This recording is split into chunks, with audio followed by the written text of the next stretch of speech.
बच्चों, I am Rashmi your maths teacher. तो chapter 6 miscellaneous exercise का देखते हैं क्वेश्चन नंबर 8। बहुत इंपॉर्टेंट क्वेश्चन और आपकी इसके लिए बार बार रिक्वेस्ट आ रही थी। तो find the maximum area of N isosceles triangle inscribed in the ellipse. तो यहाँ पे आपको इलिप्स की इक्वेशन दी हुई है। मैंने यहाँ पे इस तरह का इलिप्स यहाँ पे बना लिया। तो ये मेजर एक्सिस ले ली मैंने, माइनर एक्सिस इसको ले लिया। कैसे भी बना सकते हो, ऐसे ही बना सकते हो। तो ये हमारी मेजर एक्सिस है, ये माइनर एक्सिस है। तो ये मेजर एक्सिस के ये आपके पॉइंट्स यहाँ पे हो गए, कोऑर्डिनेट्स हो गए। अब इसने कहा ये इलिप्स आपका फिक्स है। ओके, इसकी इक्वेशन हमें दी हुई, तो ये इलिप्स आपका यहाँ पर फिक्स है। अब इसने कहा इस फिक्स इलिप्स के अंदर आप एक ऐसा आइसोसेलेस ट्राइंगल बनाओ कि जिसका एरिया क्या हो, मैक्सिमम हो। तो क्योंकि हम यहाँ पे बहुत तरह के ट्राइंगल्स बना सकते हैं, बट मैंने कोई भी एक रैंडम यहाँ पे ABC ट्राइंगल बना दिया और इसका एरिया मुझे क्या करना है, मैक्सिमाइज करना है। तो एक चीज आपको यहाँ पता होनी चाहिए कि इलिप्स के ऊपर कोई भी अगर एक पॉइंट होता है ना, तो वो किस फॉर्म में होता है, A cos theta B sin theta की फॉर्म में होता है। यही फॉर्म में होता है ना, क्योंकि अगर आप यहाँ पे एरिया किसी ट्राइंगल के एरिया को मैक्सिमाइज करना चाह रहे हो, तो ट्राइंगल सोचना कैसे, ट्राइंगल का एरिया निकालने के पास हमारे पास फॉर्मूला होता है half into base into height होता है। तो अगर मैंने इस ट्राइंगल की, हमारा ये बेस हो गया और ये हाइट हो गई, मान लिया है ना, ये मैं यहाँ पे डी ले लेती हूँ। बेस BC है, AD हाइट है। अगर मैंने यहाँ पे ये निकाल दिया तो मैं एरिया यहाँ पे कैलकुलेट कर पाऊंगी और उसको बाद एरिया कैलकुलेट करने का काम हो गया। तो उसको मैक्सिमाइज करना आपको आता है कि हम फास्ट ऑर्डर इसको डिफ्रेंशिएट करके और हम इसको मैक्सिमाइज वहाँ पे शो कर सकते हैं।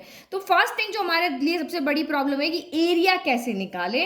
तो एरिया निकालने के लिए हम इलिप्स के कोऑर्डिनेट्स जो होते हैं उसका यहाँ पे हेल्प लेंगे। अगर ये यहाँ से थीटा एंगल बना रही है, मान लो ये 30 बना रही, तो ये पॉइंट आपका क्या हो जाएगा, A cos 30 B sin 30, जो भी आप वैल्यू यहाँ पे रखोगे उसके अकॉर्डिंग आपका यहाँ पे पॉइंट आ जाएगा। सेम इस तरह से ये आपका पॉइंट यहाँ पे चलता रहता है। तो A के कोऑर्डिनेट तो हमें पता है A, 0 होता है। ये चार जहाँ पे आपकी ये आपके जहाँ पे ये एक्सिस कर रही है ना, जहां जब भी एक्सिस को ये कट कर रहा है वहां पे तो पॉइंट आपको पता है। ये मेजर एक्सिस है, मेजर एक्सिस A होती तो इधर A 0 हो गया, इधर -A 0 हो गया। ये माइनर एक्सिस B होती तो 0B हो गया और ये 0 -B हो गया। अब मेन पॉइंट ये है कि हमें B एंड C का पता लगाना है कि B कोऑर्डिनेट क्या है, C कोऑर्डिनेट क्या है। फिर हम डिस्टेंस का फॉर्मूला लगा करके और इनकी लेंथ निकाल लेंगे और एरिया हम यहाँ पे कैलकुलेट कर लेंगे। ओके, तो एरिया का हमने फॉर्मूला लिख दिया, half into base into height. Base कितना है आपका BC और हाइट कितनी है आपकी यहाँ पर AD है।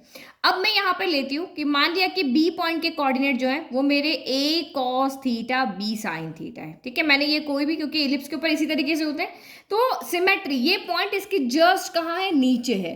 तो यहाँ आपका क्या हो जाएगा, ये जो Y वाला पॉइंट है वो आपका यहाँ पर क्या हो जाएगा, नेगेटिव हो जाएगा, क्योंकि X तो ये लाइन है, जो भी पॉइंट होगा वो का वो रहेगा, लेकिन Y यहाँ पर चेंज हो रही है।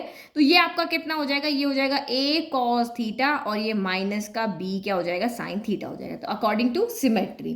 तो यहाँ अगर 4 है तो यहाँ -4 हो जाएगा। यहाँ पे जो भी आपका X यहाँ पे नेगेटिव है ना, ये अगर आपका -2 तो ये -2 रहेगा, लेकिन ये आपका 4 है तो ये -4 यहाँ पर हो जाएगा। तो अब मैंने यहाँ पे क्या कर दिया, ABC तीनों के कोऑर्डिनेट्स मुझे यहाँ पे पता चल गए। अब मैं यहाँ पे इजीली BC निकाल सकती हूँ। BC आपकी क्या हो गई, B से लेकर के C तक की डिस्टेंस। तो अगर मानो कि यहाँ से यहाँ तक 5 है, तो यहाँ से यहाँ तक कितना होगा, यहाँ से यहाँ तक मान लो 5 है ना, तो यहाँ से यहाँ तक भी कितना होगा, 5 होगा। सेम यहाँ से यहाँ तक अगर B sin थीटा है, तो यहाँ से यहाँ तक भी कितना है, B sin थीटा है। ये हमको पॉइंट दिया हो ना, ये पॉइंट का मतलब क्या हुआ, इस पॉइंट की ये डिस्टेंस, यानी यहाँ से यहाँ तक की डिस्टेंस है ना, तो ये B sin थीटा, ये भी B sin थीटा है। तो नेगेटिव में, डिस्टेंस को कभी भी हम नेगेटिव में नहीं लेते हैं, तो नेगेटिव साइंस इसको कोऑर्डिनेट्स को दिखा रहा है कि ये इस क्वाड्रेंट के अंदर है। लेकिन यहाँ पे अगर मैं जो BC डिस्टेंस की बात करनी, तो इसका जितना पॉइंट है उसकी जितनी यहाँ से यहाँ तक डिस्टेंस है, दोनों को ऐड करेंगे। तो BC कितना हो जाएगा, B sin थीटा, यहाँ से तक की distance BD B sin theta और DC भी B sin थीटा, यानी कि BC आपका यहाँ पर कितना हो जाएगा, हियर BC इक्वल टू आपका क्या हो जाएगा, BD प्लस CD। तो BD आपका कितना है यहाँ पर, B sin थीटा है और CD भी, डिस्टेंस हमेशा पॉजिटिव होती तो ये भी आपका B sin थीटा हो गया, यानी कि ये आपका यहाँ पर कितना हो गया, 2B sin थीटा हो गया। नाउ अब हमें AD चाहिए, तो अब हमें यहाँ पे AD निकालना है। तो आप यहाँ से देखो, ये कोऑर्डिनेट इसका क्या है, A है। A मतलब क्या हो, ये आपका ओरिजिन है, यानी ओरिजिन से यहाँ तक की डिस्टेंस कितनी है आपकी, A है। और यहाँ से यहाँ तक की डिस्टेंस कितनी होगी, तो ये आपकी होगी A cos theta. A cos theta क्या दिखा रहा है, ओरिजिन से इस पॉइंट की डिस्टेंस, ओरिजिन से X एक्सिस के ऊपर ओरिजिन से इस पॉइंट की डिस्टेंस। तो यानी AD कितना हो जाएगा, यहाँ से यहाँ तक आपका A cos थीटा हो गया और यहाँ से यहाँ तक आपका कितना हो गया, A हो गया, यानी A plus A cos theta हो गया। तो AD यानी कि आपका DO प्लस OA। तो DO आपका यहाँ पर कितना है, A cos थीटा और ये आपका A हो गया। तो ये हमारा यहाँ पर BC भी निकाल लिया हमने, AD भी निकाल लिया। अब दोनों की वैल्यूज में पुट कर ले तो यहाँ पे हमारा एरिया आ जाएगा। तो now area equal to half into base BC। तो BC कितना है आपका 2B साइन थीटा है, और AD कितना है तो A कॉस थीटा प्लस आपका यहाँ पर A है। 2 से 2 आपका यहाँ पर क्या हो गया, कैंसिल हो गया। अब हम B साइन थीटा को अंदर ले जाते हैं, तो एरिया कितना हो जाएगा B साइन, ये वाला हो जाएगा AB sine theta cos theta हो जाएगा। तो ये लिख लेते हैं। तो यहाँ चलो हम ऐसे करते हैं, कांस्टेंट को बाहर ही रखते हैं, इसमें से भी A को निकाल लेते हैं। तो A बाहर आ गया, B बाहर है, हम ओनली साइन थीटा को अंदर भेजते हैं। तो ये साइन थीटा कॉस थीटा हो गया, कैसे भी कर सकते हो ना, जैसा मुझे लग रहा है कांस्टेंट बाहर रहने देते तो रहने देते, आप अंदर भी रख सकते हो। और ये आपका साइन थीटा इंटू 1, तो ये आपका कितना हो गया साइन थीटा, क्योंकि हमने A बाहर निकाला तो बाहर चला गया, तो 1 बचा, साइन थीटा अंदर आ गया। ठीक है, अब हमें ये जो हमारा एरिया है, अब हमें इसको शो करना है कि ये एरिया जो है इसका मैक्सिमम एरिया, जो ट्राइंगल हमने बनाया है, ये वाला जो ट्राइंगल येलो कलर का हमने बनाया है, यही वो ट्राइंगल है जो हमें मैक्सिमम एरिया देगा। तो ये जो ट्राइंगल हमने बनाया उसका एरिया ये रहा। अब हमें शो करना है कि यही एरिया जो है मैक्सिमम है, जो हमने निकाला है वही उसका मैक्सिमम एरिया है। तो मैक्सिमम एरिया निकालने के लिए क्या करना पड़ेगा, पहले डिफरेंशिएट करना पड़ेगा। वही हमारा first order derivative, second order derivative तरीका है ना क्या मैक्सिमाइज दिखाने का। तो A डैश करो, डिफरेंशिएट किया एक्स थीटा के रेस्पेक्ट में, तो A भी तो कांस्टेंट है, बाहर ही रह गया। अब इसमें कौन सा मेथड लगेगा, तो ये आपके दो का मल्टीप्लाई है, तो U इंटू वी वाला मेथड लगेगा। ठीक है, तो पहले आप यहाँ पे क्या करो, पहले हम यहाँ पे करते हैं साइन थीटा को एज इट इज रहने देते हैं। तो साइन थीटा को एज इट इज रहने दिया, तो D by D theta, cos theta कितना देगा, तो कॉस का क्या होता है, माइनस का साइन होता है। ठीक है, अब हमने यहाँ पे क्या किया, कॉस थीटा को एज इट इज रहने दिया, तो D by D theta, sine theta क्या होता है, तो वो आपका यहाँ पर कॉस थीटा होता है। और साइन थीटा का भी आप डिफ्रेंशिएशन करोगे तो कितना हो जाएगा, कॉस थीटा हो जाएगा। चलो अब इसको सॉल्व करो, A dash equal to AB, ये क्या हो जाएगा, माइनस का sine square theta plus cos square theta plus cos theta equal to आपका ये फर्स्ट ऑर्डर डेरिवेटिव हो गया। अब हमें यहाँ पे क्या करना है, मैक्सिमाइज करना है, तो हमें क्रिटिकल पॉइंट्स निकालने पड़ेंगे। भाई वो पॉइंट भी तो निकाले जिस पॉइंट पे ये एरिया आपका मैक्सिमाइज है। तो पॉइंट निकालने के लिए हम यहाँ पे क्या करते हैं, A डैश को 0 के इक्वल रख के क्रिटिकल पॉइंट्स निकालते हैं। तो पुट वही प्रोसीजर है जो हमारा मैक्सिमाइज मिनिमाइज करने का था। तो put A dash equal to 0 करो, तो A डैश यानी कि आपका यहाँ पर क्या हो गया, AB माइनस का sine square theta plus cos square theta plus cos theta equal to हमने यहाँ पे क्या रखा, 0 रखा। तो AB तो आपका यहाँ पे क्या चला जाएगा, 0 में चला जाएगा। तो बचा कौन, माइनस का sine square theta plus cos square theta plus cos theta equal to आपका 0 हो गया। ठीक है, अब यहाँ से कैसे हम अपने क्रिटिकल पॉइंट्स निकालें, क्योंकि ये कोई क्वाड्रेटिक इक्वेशन तो है नहीं या कुछ इस तरह का कि सॉल्व करें। तो यहाँ पे देखो मैं क्या करूं ऐसा कि यहाँ सॉल्व हो जाए। तो देखो ये भी कॉस में, ये भी कॉस में, क्यों ना इसको भी कॉस में चेंज करें, ताकि मुझे कॉस के अंदर एक क्वाड्रेटिक इक्वेशन यहाँ पे मिल जाए। तो क्वाड्रेटिक इक्वेशन मिल जाएगी, या कुछ कॉमन लेने का होगा तो हम उसको सॉल्व कर लेंगे। तो ये minus as it is sine square theta क्या होता है, 1 माइनस कॉस स्क्वायर थीटा होता है, फिर plus cos square theta plus cos theta equal to 0 हो गया। अब इसको सॉल्व करो, माइनस अंदर गया तो माइनस का 1 plus cos square theta plus cos square theta plus cos theta equal to 0 हो गया। तो यहाँ से हमें एक इक्वेशन मिल रही है, देखो cos square theta plus cos square theta degree के अकॉर्डिंग अरेंज करें, जिसकी डिग्री सबसे ज़्यादा हो पहले। तो ये आपका क्या हो गया, 2 कॉस स्क्वायर थीटा हो गया। फिर एक्स वाली टर्म आती है, तो ये आपका कॉस थीटा को एक्स मान लो, तो 2x स्क्वायर प्लस एक्स हो गया, और ये -1 इक्वल टू आपका क्या हो गया, 0 हो गया। ठीक है, तो ये क्वाड्रेटिक इक्वेशन बन गई हमारी कॉस की फॉर्म के अंदर। तो हम मिडिल टर्म स्प्लिटिंग से इसको सॉल्व कर लें। आप इस इक्वेशन को ऐसे सोचो, ये ऐसे है 2x square plus X minus 1 equal to 0, बस एक्स कॉस थीटा है।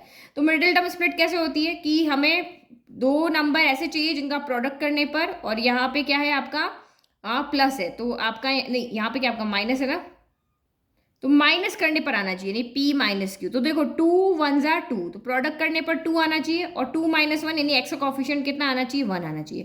तो यही दो नंबर मिल गए, 2 1 ज़ा कितना होता है, 2 होता है, 2 माइनस 1 क्या होता है, 1 होता है। तो बहुत ईजी है, आप यहाँ पे कर लोगे, इसमें मुझे लगता है कि कोई डाउट आपका आने वाला नहीं है। तो ये हो गया 2 कॉस स्क्वायर थीटा प्लस यहाँ पे जो 1 है प्रोडक्ट में, उसकी जगह हम यहाँ पे क्या लिख रहे हैं, 2 माइनस 1 लिख रहे हैं, क्योंकि इसका कॉफिशिएंट वही है ना, -1 इक्वल टू 0। अब उसको खोलो, 2 cos square theta plus 2 cos theta, ये है ना 2, और फिर plus minus minus cos theta minus 1 equal to 0। इन दोनों में से क्या कॉमन आ रहा है, तो 2 कॉस थीटा कॉमन आ रहा है। तो यहाँ से कॉस थीटा बचा, यहाँ से सारा का सारा बाहर आ गया +1, यहाँ से माइनस कॉमन ले लो तो ये यहाँ से भी क्या बचा, कॉस थीटा +1 बचा इक्वल टू 0। तो यानी एक ब्रैकेट हमें मिला कॉस थीटा +1 इक्वल टू 0 मिला, एंड दूसरा हमें क्या मिला है, अच्छा ब्रैकेट नहीं लिखा ना यहाँ पे, यहाँ 1 लिख रहा, तो यहाँ से हमें क्या मिला 2 कॉस थीटा -1 इक्वल टू 0। ये दो ब्रैकेट हमें यहाँ मिले कॉमन। अगर देखें ना तो इसके बीच में एक लाइन छूट गई है, वो यहाँ लिख लेती हूँ मैं, ठीक है। दो ब्रैकेट हमें कौन से मिले हैं, तो एक हमें मिला है कॉस थीटा +1 मिला है, और एक हमें 2 कॉस थीटा -1 मिला। तो ये इसको भी इक्वल 0 रखा, इसको भी इक्वल 0 रखेंगे तब हमें वैल्यू मिलेगी। तो देखो यहाँ स्पेस कम है, दूसरे पेज पे सॉल्व करते हैं। तो ये दोनों यहाँ पे मैंने लिख लिया कि जब cos थीटा +1 इक्वल टू 0 है तो cos की वैल्यू कितनी आएगी, जब cos थीटा -1 इक्वल टू 0 है तो cos थीटा, यानी कि ये हम क्रिटिकल पॉइंट्स निकाल रहे हैं। जब cos थीटा +1 इक्वल टू 0 है तो cos थीटा इक्वल टू कितना आ रहा है आपका, यहाँ पर -1 आ रहा है। और जब इसकी बात कर रहे हैं तो ये 2 cos थीटा -1 इधर आके +1 हो गया, तो this implies cos theta equal to कितना हो गया, 1/2 हो गया। तो यहाँ से तो हमें एग्जैक्ट वैल्यू मिल रही है। cos थीटा की वैल्यू 1/2 का होती है, π/3 पे होती है ना, तो आप लिख दो cos थीटा इक्वल टू कितना हो गया, 1/2 में होती है π/3 पे। तो कंपेयर करोगे तो यहाँ से हमें थीटा इक्वल टू कितना मिल रहा है, π/3 मिल रहा है, ठीक है। अब यहाँ से अगर आप सॉल्व करोगे तो यहाँ पे आपको क्या वैल्यू मिल रही है, तो cos थीटा में -1 कहाँ होता है, तो cos थीटा में -1 जो होता है वो cos पाई पे होता है। कहाँ पे होता है, पाई के ऊपर होता है। तो यहाँ से अगर आप देखोगे तो थीटा इक्वल टू आपको कितना मिल रहा है, पाई मिल रहा है। तो थीटा इक्वल टू पाई आपका पॉसिबल नहीं है। क्यों नहीं पॉसिबल है, ये थीटा इक्वल टू पाई मतलब कि यहाँ पे बिल्कुल इसके हो जाएगा, स्ट्रेट लाइन, इस लाइन के ऊपर, यही तो है। ये आपका 0 होता है, ये π/2 होता है, ये पाई होता है। तो अगर आपका क्रिटिकल पॉइंट जैसे यहाँ π/3 था, ठीक है, π/3 का मतलब यहाँ पर कितना हो गया, 60 हो गया। तो एक 60 हमें यहाँ पे इस तरह से पॉइंट मिलेगा कहीं ना कहीं इसके ऊपर कहीं ना कहीं हमें पॉइंट मिलेगा। तो अगर हमें इसके ऊपर कहीं पॉइंट मिल रहा है, यानी यहाँ की बात नहीं करें, इसके ऊपर कहीं पे मिल रहा है, तो एक ट्राइंगल वहाँ पे फॉर्म होगा। लेकिन अगर थीटा ही अगर आपका पाई हो जाता है, बिल्कुल स्ट्रेट हो जाता है, तो आपका ट्राइंगल बनेगा कैसे, ट्राइंगल ही नहीं बनेगा फिर तो इसका क्या रीजन है कि थीटा इक्वल टू पाई पर आपका ट्राइंगल पॉसिबल नहीं है। तो ट्राइंगल और थीटा इक्वल टू पाई, आपका यहाँ पे π/3 आ रहा है, तो π/3 पे आपका ट्राइंगल यहाँ पे पॉसिबल है, तो इसीलिए हम ये वाला पॉइंट नहीं लेंगे, ठीक है। तो मैंने यहाँ पर लिख दिया। अगर आपको नहीं समझ में आया तो फिर से सोचो। देखो ये पॉइंट आपका यहाँ है, अब थीटा इक्वल टू अगर आपने यहाँ पाई रख दिया, पाई रखा तो ये पॉइंट कहाँ आ जाएगा, यहाँ आ जाएगा। ये बी पॉइंट भी आपका यहाँ आ जाएगा, सी पॉइंट भी यहाँ आ जाएगा। तो फिर ट्राइंगल बना कैसे, नहीं बना ना। इसीलिए कह रहे कि ये पॉइंट आपका यहाँ पे पाई नहीं होने चाहिए। पाई होती है यहाँ पे आ जाएगा, यहाँ भी रहा तब भी ट्राइंगल बन जाएगा, यहाँ रहा तब भी बन जाएगा, यहाँ रहा तब भी बन जाएगा। ये तो सिमेट्री वाला है। लेकिन ये इन दोनों की वैल्यू अगर सेम हो जाती है, ए cos थीटा पाई रखोगे, ये भी आपका कितना हो जाएगा, माइनस से एक पॉइंट बन जाएगा। तो फिर हमें यहाँ पे ट्राइंगल नहीं मिलेगा, बी और सी पॉइंट अलग अलग होने चाहिए। तो इसलिए हम इसको यहाँ पे नहीं कंसिडर कर रहे हैं, हम इसको ले रहे हैं। अब हमें ये शो करना है कि यही पॉइंट ऑफ मैक्सिमा है, क्योंकि हमें एरिया को मैक्सिमाइज करना है ना। तो थीटा इक्वल टू π/3 पे आपका एरिया मैक्सिमम आ रहा है, तो हमें शो करना है कि जो ये पॉइंट हमने निकाला है वही हमारा पॉइंट ऑफ मैक्सिमा है। तो कैसे करें, सेकंड ऑर्डर डेरिवेटिव से हम इसको देखें। हमारे पास a डैश है, हम इसका डबल डिफरेंशिएशन करके देख सकते हैं। फिर ये पॉइंट उसमें रखेंगे और देखेंगे कि ये वैल्यू ग्रेटर देन 0 आ रही है या ग्रेटर देन है या फिर आपकी लेस देन है। तो हम इसी का डबल डिफरेंशिएशन करते हैं। तो करो इसका डबल डिफरेंशिएशन। ए बी तो आपका यहाँ पर ए बी का तो A B as it is रह जाएगा, ठीक है। फिर माइनस का साइन स्क्वायर थीटा, तो पहले पावर का होगा, पावर आ जाएगी 2, साइन थीटा की एक पावर कम हो जाएगी, और साइन थीटा का डिफरेंशिएशन कितना हो जाएगा, यहाँ पर कॉस थीटा हो जाएगा। फिर उसके बाद यहाँ पे कौन है, कॉस स्क्वायर थीटा, तो इसका आप डिफरेंशिएशन करोगे तो पहले पावर आगे आ जाएगी 2 cos theta, cos theta power एक कम, और कॉस थीटा का करोगे तो क्या हो जाएगा, माइनस का साइन थीटा हो जाएगा। फिर आपका यहाँ पर क्या है, ये रहा ए डैश हमारा ये था ना, फिर ये रहा कॉस थीटा का करोगे तो कितना होगा, तो कॉस थीटा का जब हम डिफरेंशिएशन यहाँ पे करेंगे तो ये भी क्या हो जाएगा, माइनस का साइन थीटा हो जाएगा। तो यहाँ देखो 2 cos theta sine theta, 2 cos theta sine theta, ये नेगेटिव है और ये भी आपका यहाँ पर क्या है, नेगेटिव है। तो दोनों को ऐड कर दें तो ये माइनस माइनस क्या हो जाएंगे, यहाँ पे प्लस हो जाएंगे, और ये आपके 4 हो गया, 2 + 2 4 हो गया, और ये हो गया। अब हमें यहाँ पे ए डबल डैश कहाँ पे निकालना है, ए डबल डैश हमें निकालना है थीटा इक्वल टू π/3 पर। तो पुट कर लो, यहीं से तुम्हें पता चलेगा कि ये पॉजिटिव है नेगेटिव है। तो माइनस का 4 हो गया, ये आपका कितना हो जाएगा, साइन π/3। तो साइन π/3 कितना होता है, √3/2 होता है। और वैसे भी आपको यह समझ में आ जाना चाहिए कि ये माइनस माइनस क्या होगा, प्लस होगा। और माइनस का साइन आगे आएगा। तो ए डबल डैश जब आप इसको सॉल्व करोगे ना तो नेगेटिव आने वाला है, नेगेटिव मतलब लेस देन जीरो ये वैल्यू आने वाली है। तो ये पॉइंट आपका पॉइंट ऑफ मैक्सिमम ही होने वाला है। हमें यहाँ पे पूरा सॉल्व नहीं करना, हमें सिर्फ एक आइडिया इससे लगाना है कि ये वैल्यू पॉजिटिव आ रही है नेगेटिव आ रही है। तो मैं तो आपको पूरा सॉल्व करके दिखा देती हूँ। ये माइनस का 4 साइन पाई बाय 3 आपका यहाँ पर होता है √3/2, तो ये √3/2 गया। कॉस पाई बाय 3 कितना होता है, तो कॉस पाई बाय 3 1/2। फिर minus again sine pi by 3, तो ये आपका √3/2 यहाँ पर हो गया। तो ये कितना हो गया, ए बी, ये डिनोमिनेटर से डिनोमिनेटर दोनों मिला के आपके कैंसिल हो गया। तो माइनस का √3 माइनस का √3 आपका यहाँ पर 2 हो गया। तो और अगर हम इसको सॉल्व करें तो ए बी, तो माइनस का 2√3 माइनस का √3 आपका 2 हो गया। और अगर आप इसको सॉल्व करना चाहो तो A B minus minus plus हो गया, तो जैसे 2x + x नहीं होता वैसे ही हो गए। तो ये कितना हो गया, माइनस का 3√3/2 आपका यहाँ पर हो गया। तो आप यहाँ पे क्या देख रहे हो, ये नेगेटिव है ना, तो नेगेटिव के साइन से हमने यहाँ पे क्या देख रहे हैं कि ये लेस देन 0 है। तो here a double dash at theta equal to π/3 क्या है, लेस देन 0। ये वैल्यू जो है वो आपकी छोटी आ रही है। ये वैल्यू क्या है, कितनी आ रही है, नेगेटिव का साइन है ना इसके साथ में, तो ये आपकी लेस देन 0 आ रही है। तो इसका मतलब हमें शो कर दिया कि थीटा इक्वल टू π/3 जो था, जो क्रिटिकल पॉइंट हम लेके चले थे वो हमारा पॉइंट ऑफ मैक्सिमा है। तो इसके बाद हम एरिया यहाँ पर कैलकुलेट कर लेंगे। ठीक है, तो लिख दिया, तो theta equal to π/3 point of maxima. अब आप इसने कहा कि भाई एरिया निकाल के बताओ, तो एरिया हमारा कितना आ रहा था, ये था। तो यहाँ भी आप π/3 रखो, यहाँ भी π/3, यहाँ भी π/3, आपका सॉल्व हो जाएगा। तो ए इक्वल टू कितना हो गया आपका, ए बी हो गया। फिर आपका यहाँ पे कितना है, साइन थीटा कॉस थीटा, तो यानी कि साइन π/3 कॉस π/3 प्लस एक और क्या था आपका साइन, तो ये भी आपने लिख दिया यहाँ पे साइन π/3 हो गया। तो यहाँ वैल्यू पुट करो, ये ए बी हो गया साइन π/3 √3/2 कॉस π/3 1/2, और ये अगेन आपका √3/2 हो गया। तो ये कितना हो गया, ए बी, और ये √3 2 2 ज़ा 4, और ये आपका √3/2 हो गया। ठीक है, तो अब इसको एलसीएम ले लेते हैं। ए बी 4 और 2 का एलसीएम कितना हो गया, 4 हो गया।